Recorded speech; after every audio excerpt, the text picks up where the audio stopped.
ma grande majesté.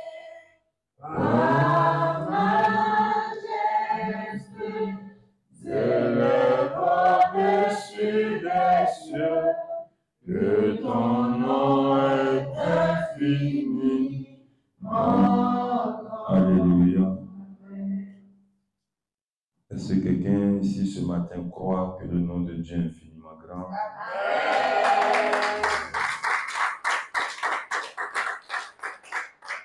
Alléluia.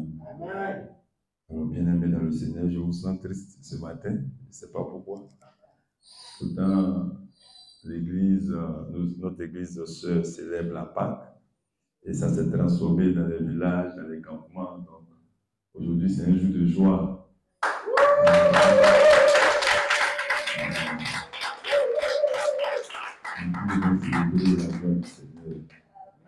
C'est vrai que pour nous, chrétiens orthodoxes, on a encore, je crois, un mois. C'est le 5 mai qu'on célèbre la Pâque. Mais en union et en communion avec nos frères romains, je pense qu'on peut aussi être dans la joie du Seigneur. Amen. Voilà, que Dieu vous bénisse. Hier, beaucoup n'étaient pas là. On était un noyau de personnes. Mais Dieu a fait ce qu'il devait faire hier. Donc venez aux prières parce que chaque jour, Dieu envoie un ange pour accomplir quelque chose. Donc si ton problème là, c'est ce jour-là qu'il a envoyé l'ange, que tu n'es pas là, ta marche sera longue. Donc venez aux prières parce que Dieu est toujours là pour nous faire du bien. Ce soir, tu vas baisser la tête ce matin, légèrement la tête. Nous allons confier ce moment à la grâce de Dieu. Éternel notre Dieu, tu es déjà présent au cœur de cette divine liturgie. Nous voulons te dire merci pour cette vie que tu as convoquée ici, pour y accorder une touche particulière, pour y manifester quelque chose de particulier. Nous voulons te dire infiniment merci, parce que tu ne changes pas. Et pour nous, tu feras qu'une seule chose, changer les circonstances défavorables en des situations favorables pour notre relation. Qu'il en soit ainsi ce matin, qu'il en soit ainsi toujours dans nos vies. Au nom de Jésus-Christ de Nazareth, nous avons prié. Amen. Alléluia. Alors, je veux saluer la présence de tous ceux qui sont là. On n'est pas nombreux, donc on peut se connaître des noms. Voilà, je salue Dominique qui est là. Voilà, je salue les Nyampiers, je salue Paulin, je salue Stéphane, je salue Cablan. Mais Paulin, tu n'as pas bonne mine ce matin. La vie est là. Christ est mort avant que la vie ne vienne. D'accord? Donc, sois rassuré, tu as déjà passé le cap le plus difficile. Voilà. Alors, bien aimé, les dimanches, ce sont les dimanches où Dieu veut nous amener à construire notre foi. Parce que celui qui n'a pas la foi, je ne sais pas comment on peut le qualifier. Parce que tout ce qui est de Dieu par Jésus-Christ de Nazareth sont des mystères. Donc, celui qui n'a pas la foi ne peut pas se retrouver dans cette atmosphère et puis bénéficier de quelque chose qui va changer sa destinée. Le chrétien a un nom et il doit porter un nom. C'est la foi. C'est la foi qui construit un enfant de Dieu. C'est la foi qui détermine un enfant de Dieu. C'est la foi qui réalise la destinée d'un enfant de Dieu. Vous voyez, personne de nous n'a vu Jésus mourir. Personne de nous n'a vu ressusciter. Mais aujourd'hui, partout on le sait. C'est un type de foi que les gens ont. Ils vont à l'église, peut-être ils ne savent même pas pourquoi, mais ils croient que Jésus est mort, il est ressuscité. Donc nous aussi, on doit attacher notre âme à la foi. Et la foi fait tellement de choses que pour moi, je le dis, c'est l'élément central de notre existence en tant qu'enfant de Dieu. Et nous devons bâtir notre existence dans la foi et pour la foi. Et c'est pourquoi aujourd'hui, je vais partager avec vous un thème. Vous allez voir si vous suivez mes enseignements. Moi-même, j'apprends par la foi. Parce que chaque jour, Dieu m'enseigne par la foi. Au début, quand j'ai commencé à chercher le Seigneur, à aimer Dieu, il y a un seul verset de la foi que nous tous on connaît. La foi, c'est la ferme assurance des choses qu'on espère, la preuve de nos ancêtres. Ça, c'est la foi. Mais quand tu regardes la vie de nos ancêtres dans la foi, Il y a d'autres qui n'avaient pas l'assurance de quelque chose. Abraham, là, il n'avait pas l'assurance de quelque chose. Est-ce qu'Abraham avait l'assurance qu'il allait être celui qui allait avoir le nombre, je peux dire, incalculable d'enfants? Est-ce qu'Abraham espérait quelque chose? Quand il suivait Dieu, rien. On dit c'est le père de la foi. Donc, quelque part, Hébreu 11, il y a un problème là-bas. Il y a un problème. Mais quand tu lis la Bible, chaque jour, tu découvres quelque chose qui est attaché à la foi. Chaque jour. Chaque jour, la foi se retrouve quelque part. Et nous devons avoir la foi. Et aujourd'hui, je veux partager avec vous voir l'invisible et croire en l'impossible. Amen. Ces deux choses, celui qui arrive à les faire, je ne sais pas comment on va le qualifier.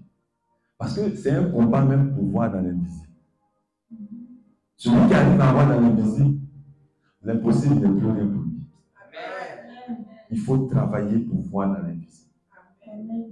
Et c'est ça que je vais partager avec vous aujourd'hui. Et nous sommes dans le calendrier liturgique, le deuxième dimanche du grand carême chrétien orthodoxe. Et l'occasion nous est donnée de célébrer un saint important qu'on appelle Saint Grégoire Palamas, un saint de l'Église orthodoxe. Il a développé une réalité qui est étrange, mais qui s'attache à l'homme, que j'apprécie fortement. Il a pris cela de nos pères, et selon cette réalité-là, il dit Dieu s'est fait homme pour que l'homme devienne Dieu. Ça veut dire quand Jésus est venu prendre, je dis, la nature de l'homme, c'est un transfert que Dieu est en train de faire pour qu'on change de position. Donc Jésus est venu, il s'est fait homme pour que les hommes deviennent Dieu. Et c'est ce mystère-là qu'on peut retrouver dans la foi. Et aujourd'hui, avec nos frères romains, catholiques romains, on célèbre un tant soit peu ce mystère où Jésus vient mourir, où Dieu vient mourir pour que les hommes aient la vie, pour que les hommes sortent des moments les plus difficiles de leur histoire. Donc cette réalité-là se retrouve dans ce saint. Et nous continuons notre marche pour nous chrétiens orthodoxes, voilà, jusqu'à ce que Dieu se fasse davantage glorifié au milieu d'eux. Et je vous le dis que, comme je l'ai dit à certains frères, l'année prochaine, en 2025, on n'aura pas plusieurs Pâques. Voilà, on aura une seule Pâque. Parce qu'en 2025, les chrétiens orthodoxes et les chrétiens romains célèbrent la Pâque le même jour. Voilà, je crois que ça doit être le 20 avril. Donc l'année prochaine, il y aura la joie partout. Voilà, il y aura la joie partout. Donc que Dieu fasse de sorte que l'année prochaine, on soit dans des conditions meilleures pour célébrer, jubiler, voilà, dans une certaine dimension. Alors, bien aimés dans le Seigneur, ce matin, comme je vous l'ai dit, nous voulons plonger dans l'univers qui nous permet et nous promet d'opérer dans un monde de possibilités illimitées. L'univers de la foi. Je vous l'ai dit, la foi est l'un des plus grands mystères de la vie. En ce qui concerne la destinée, c'est à chacun selon sa foi.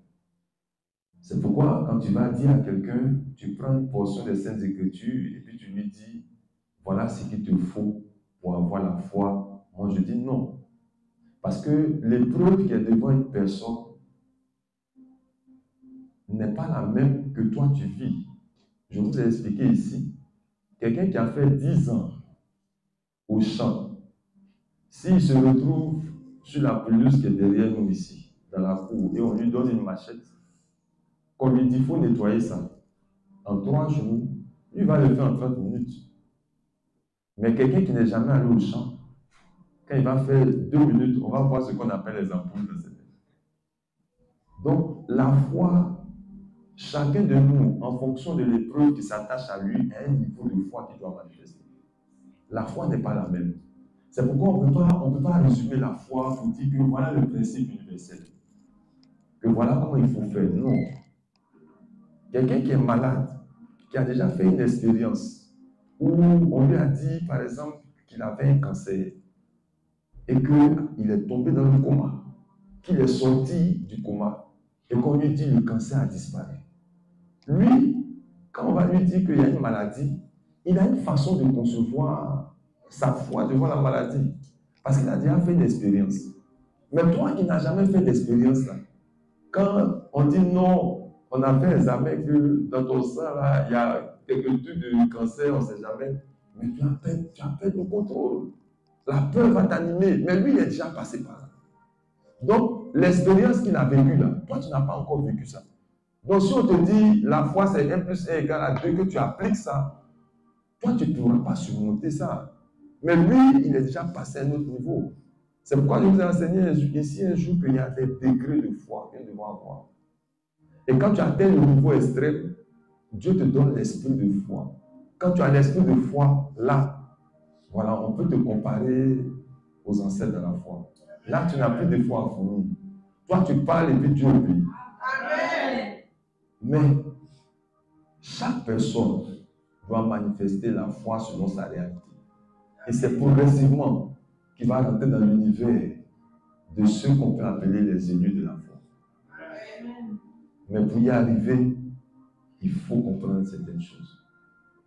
Bien aimé, vous verrez que dans chaque grande histoire du royaume, c'est la foi et puis la grâce qui ont opéré.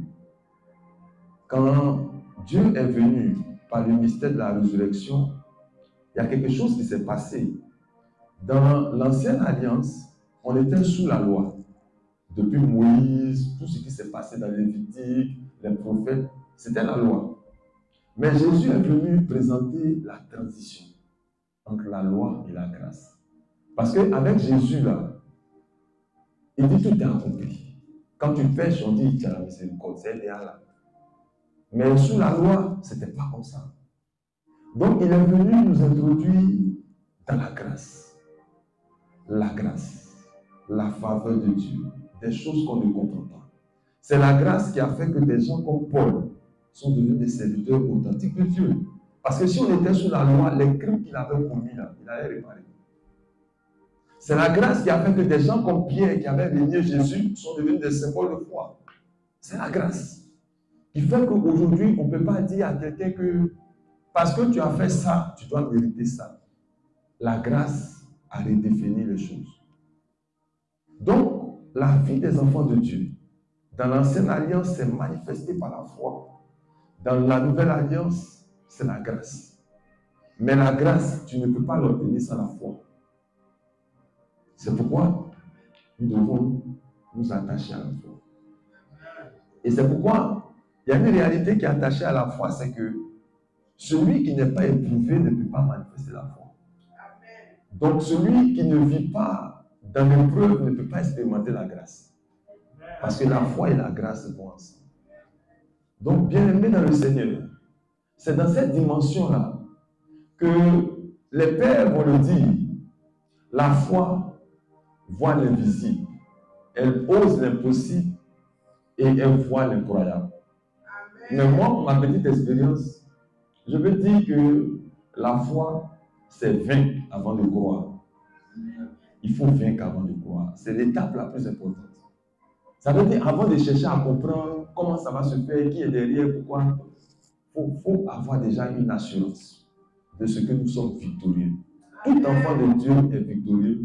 Tout enfant de Dieu est établi pour la victoire. Et ce que je veux vous amener à comprendre ce soir, ce matin, c'est que, comme je vous l'ai dit, la foi, c'est le symbole pour opérer dans un monde de possibilités illimitées. Mais cette foi-là, elle est fondée sur un mystère que j'appelle l'alliance de la foi. Parce que quand tu dis à quelqu'un, tu crois, oui, je crois, mais tu crois, pourquoi tu crois? Jésus-Christ Nazareth et moi, il est ressuscité. Ce sont des récitations. Il y a des éléments qui doivent nous amener à croire. Parce que nous savons une chose, que ce à quoi nous croyons, qui doit se réaliser, se fait par l'intermédiaire et par le canal de Dieu. Amen. Alléluia. Amen. C'est Dieu qui opère le miracle. Et c'est par Dieu que le miracle s'accomplit au milieu de nous. Amen. Donc l'alliance de la foi a un premier pilier, c'est de croire que Dieu peut le faire. Amen. C'est là qu'on commence. Parce que si tu ne crois pas que Dieu peut faire quelque chose dans ta vie, c'est que tu crois en vain. Tu crois en vain. Donc la première clé, c'est de croire que Dieu peut le faire. Amen. Et vous allez voir que quand Dieu veut opérer certains miracles, il dit, que veux-tu que je fasse pour toi? Ce à quoi tu réponds, c'est cela que tu obtiens. Donc la première des choses, ce que chacun de nous doit retenir ce matin, c'est que Dieu, il veut ton miracle. Il veut ta restauration. Et ce que tu dois rechercher, ce n'est pas la volonté de celui qui va le faire, parce que Dieu a déjà sa volonté. Le premier pilier de l'alliance de foi, c'est que la volonté souveraine de Dieu veut que le changement vienne. Amen. Elle veut le changement. C'est pourquoi vous allez voir dans le livre de Chroniques, 2 Chroniques, chapitre 20, verset 17, il dit, vous n'aurez point à combattre en cette affaire. Présentez-vous, tenez-vous là, et vous verrez la délivrance que l'Éternel vous accordera. Amen. Juda et Jérusalem, ne craignez point, ne vous effrayez point. Demain, sortez à leur rencontre et l'Éternel sera avec vous. Amen. C'est l'histoire d'un roi qui avait enregistré beaucoup de victoires. Et il s'est retrouvé devant une armée qui était puissante. Et il avait peur, il ne pouvait pas. Et voilà la parole que Dieu lui donne. Dieu lui dit, ce que toi tu dois chercher à faire, c'est d'être là. Il faut te présenter seulement au lieu de bataille. Le reste ne dépend pas de toi. Bien aimé, l'Éternel leur a dit, présentez-vous. Ce qui signifie que vous devez vous positionner pour la victoire que vous désirez. C'est sur quoi tu comptes.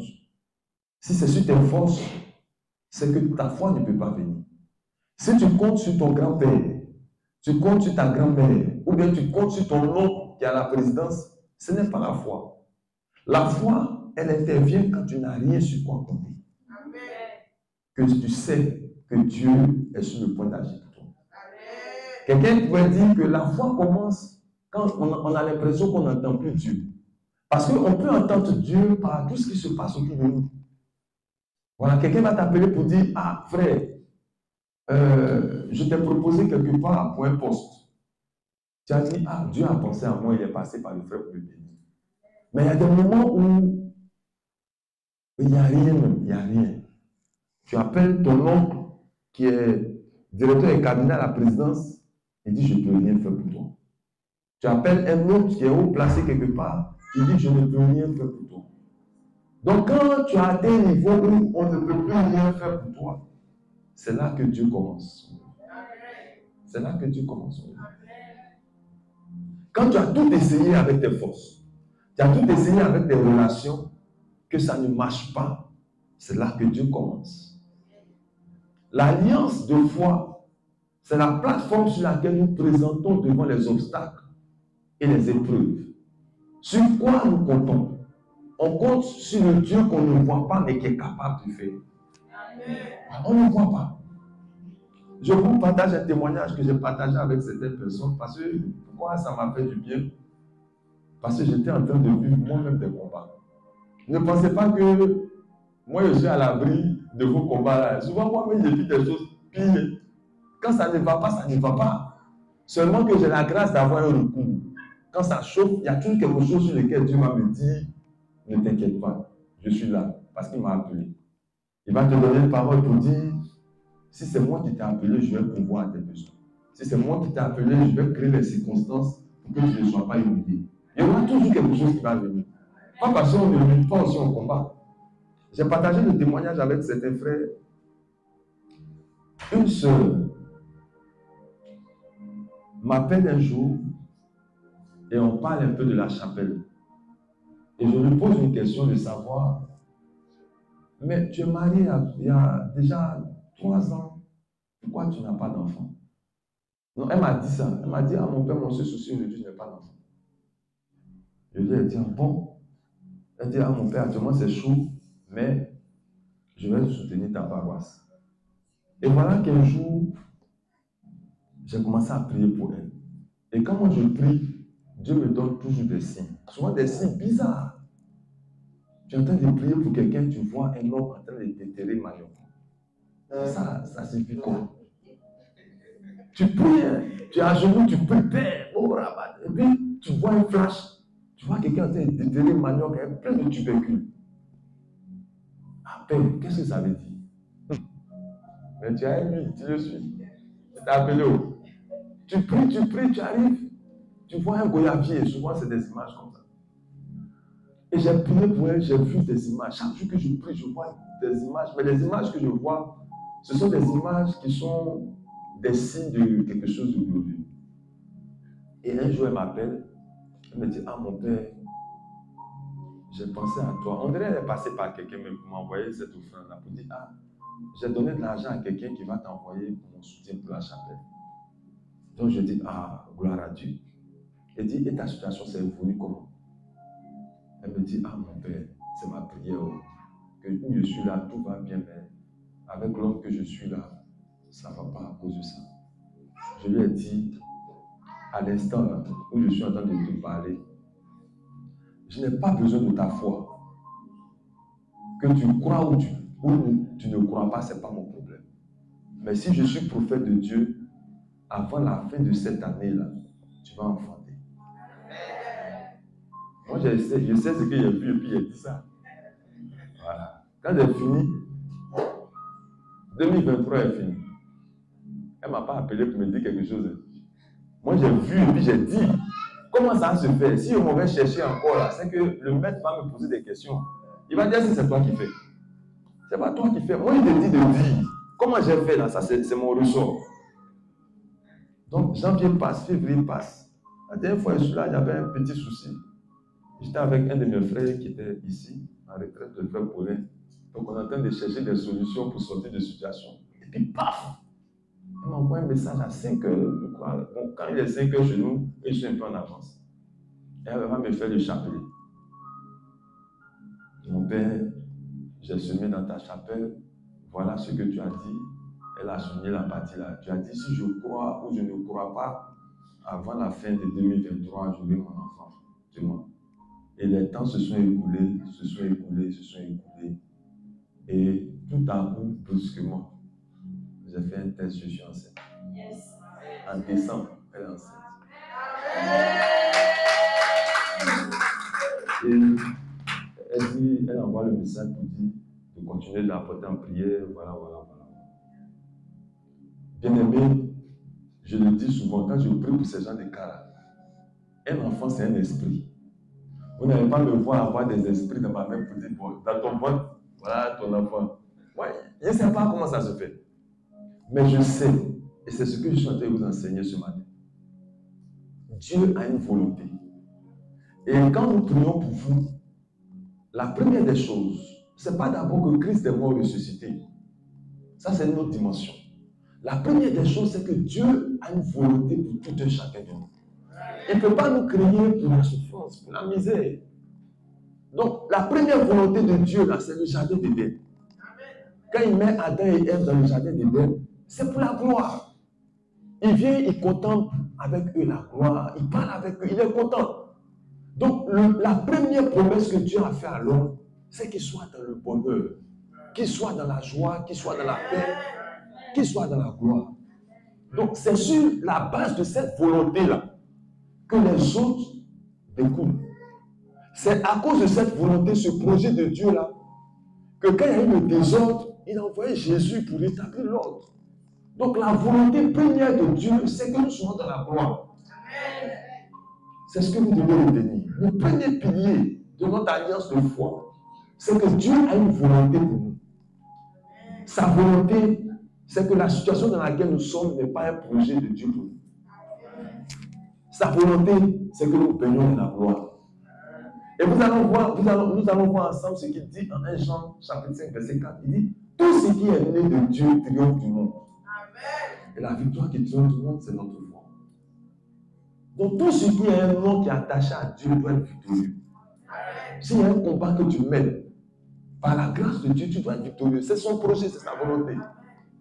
Et vous allez voir un peu plus loin lorsqu'on va en Jérémie 29, verset 11. Il dit, voilà les projets que j'ai formulés pour vous. Ce sont des projets de bonheur et non de malheur. Donc, dans la volonté première de Dieu, c'est que tu ne sois pas dans l'état dans lequel tu es aujourd'hui.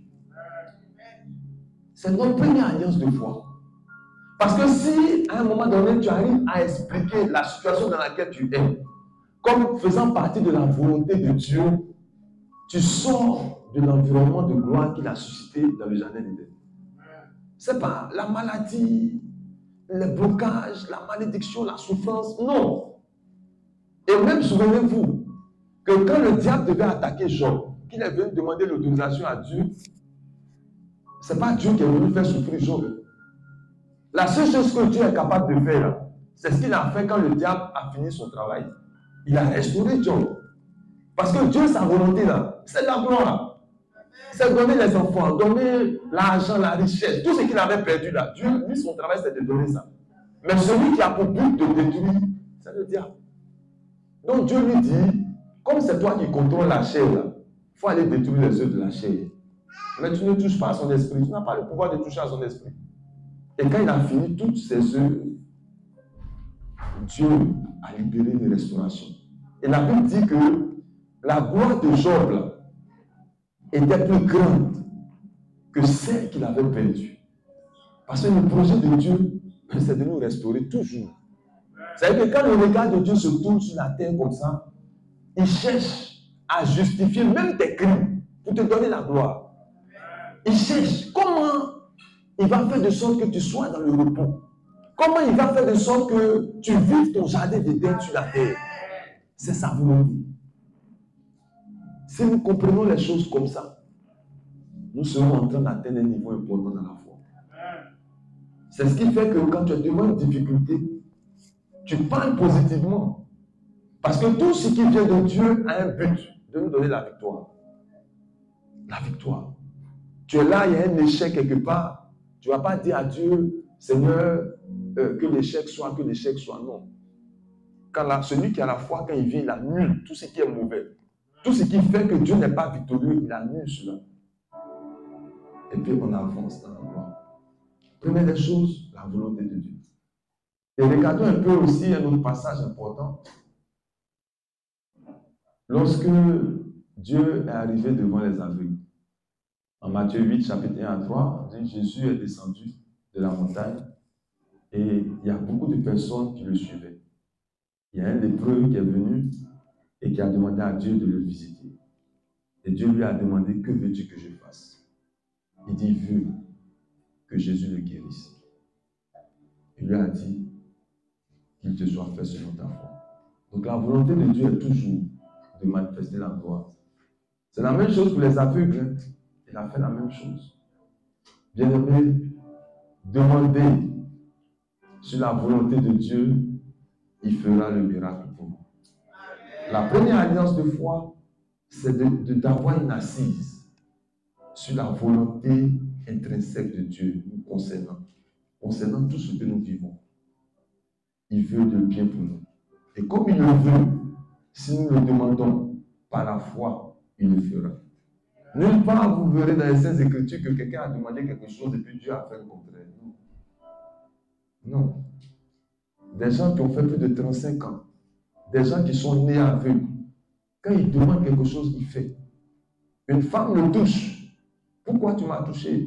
La guérison est venue. Tout ce que nous voulons, qui est pour notre bien-être, Dieu se presse de le réaliser. Bien-aimé, il dit, je souhaite que tu prospères à tout égard et tu sois en bonne santé comme prospère l'état de ton âme. Il dit, je connais les projets que j'ai formulés pour vous. Ce sont des projets de bonheur et non des projets de malheur, afin de vous donner un avenir et de l'espérance. Bien-aimé, Dieu est à l'œuvre pour ne pas que ta destinée soit une frustration. Dieu veut que nos désirs soient accomplis. Dieu veut que nous puissions recevoir cette bénédiction.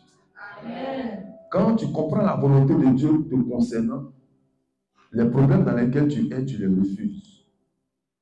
Et quand tu les refuses, c'est une marche.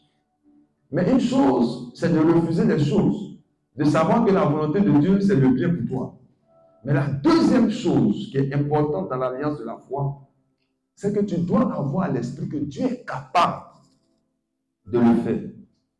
Tu dois avoir à l'esprit que non seulement Dieu veut, mais Dieu a la capacité de faire ce que tu veux qu'il fasse. Une chose est de vouloir sa volonté, une autre, c'est qu'il est capable de réaliser sa volonté. Voilà, il est capable. Il est capable. Il est capable. Peu importe ton histoire, peu importe.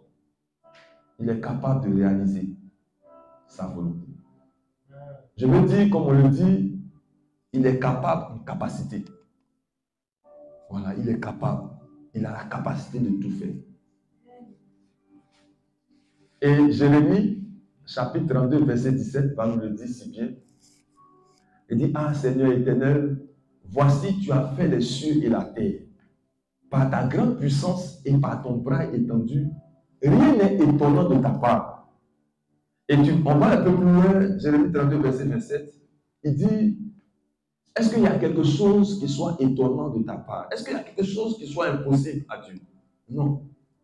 Donc Dieu est capable de tout. Il est capable de tout.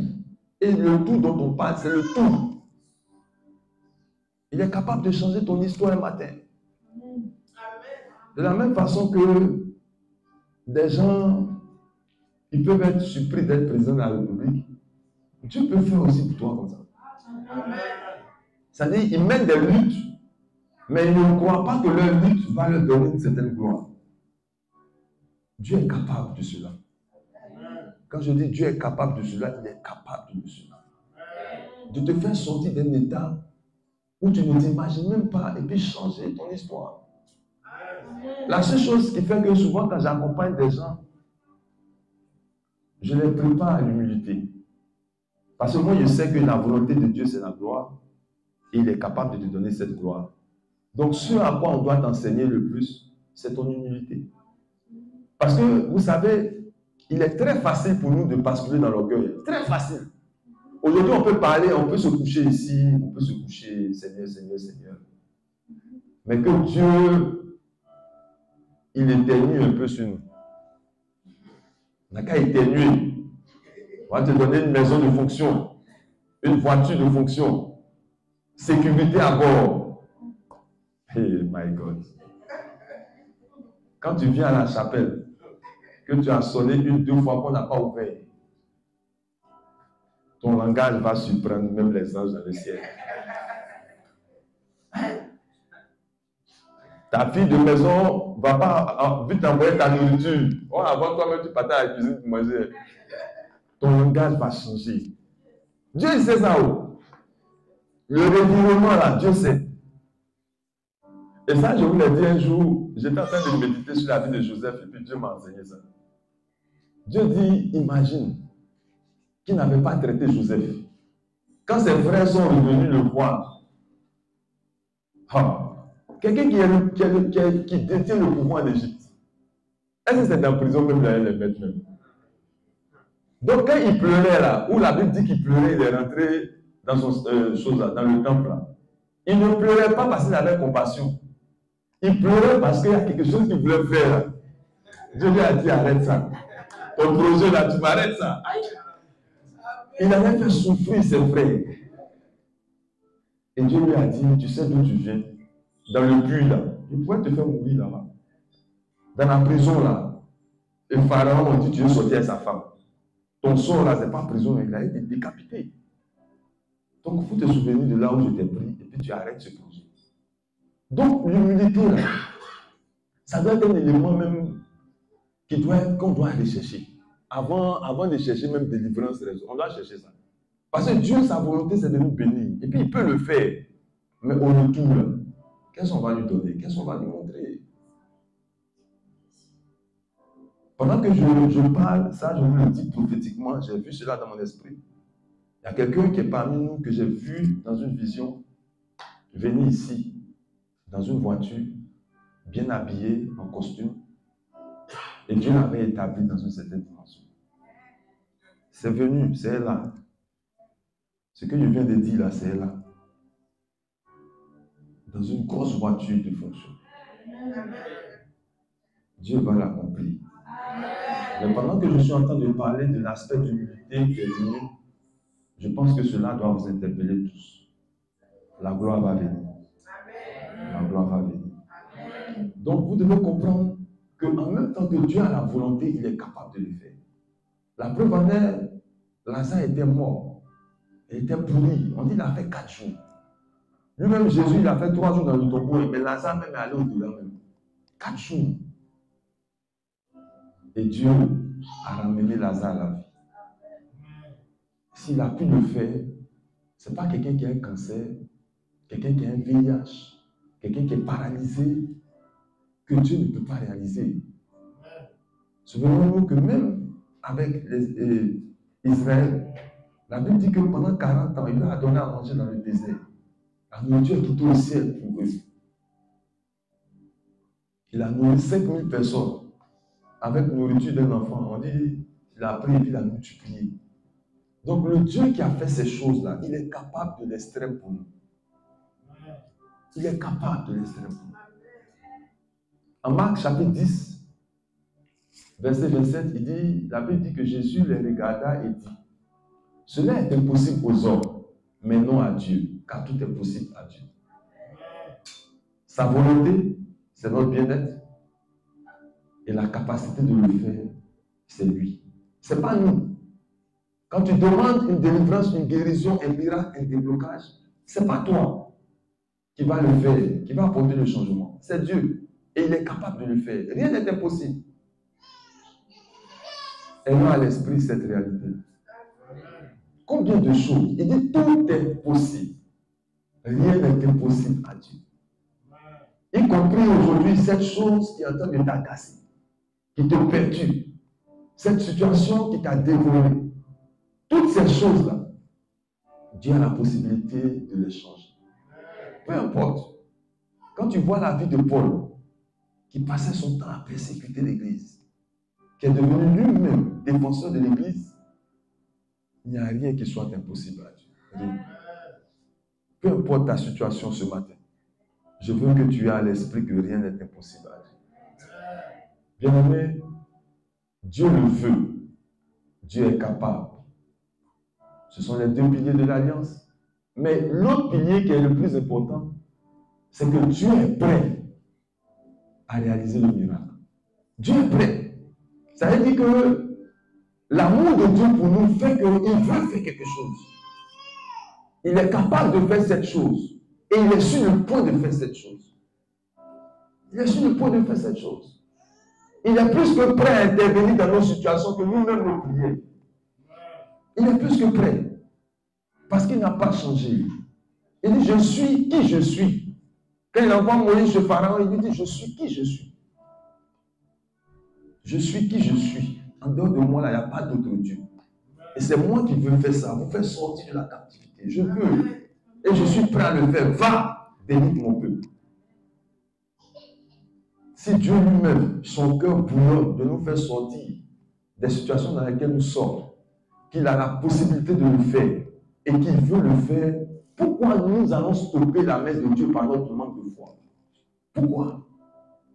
Parce qu'aujourd'hui, ce qui se passe, c'est que on combat Dieu par nos attitudes, par notre façon de vivre. On combat Dieu.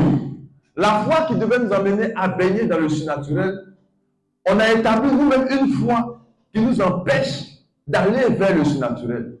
On croit à ce qui n'est pas possible. C'est-à-dire qu'on croit que ce n'est pas possible qu'il y ait un changement. On croit que la malédiction dans la famille est tellement forte que ça ne va pas marcher. Parce que j'ai vu mon oncle, j'ai vu ma tante, ils ont eu le même problème. Donc, on se focalise sur des choses comme ça et puis on bloque notre foi. On bloque notre foi. Oh, Dieu nous a fait la grâce. Imagine qu'on n'avait pas eu la vie de nos ancêtres. Imagine qu'on n'avait pas vu Jésus accomplir toutes ces choses-là. Abraham, sa foi est née de quoi? Il n'a rien vu. Abraham n'a rien vu. Il n'a pas vu Moïse prendre la mer pour dire que ah, moi j'ai vu, j'ai entendu. Non. Mais Abraham a cru. Contre toute attente, il croyait. Lui, il croyait. On peut dire comme un mouton, il croyait. Et puis ça a marché pour lui. Et aujourd'hui, nous, on a des référents sur lesquels on doit s'appuyer pour croire. Mais on refuse. On refuse. Et donc, Dieu, il ouvre ses bras.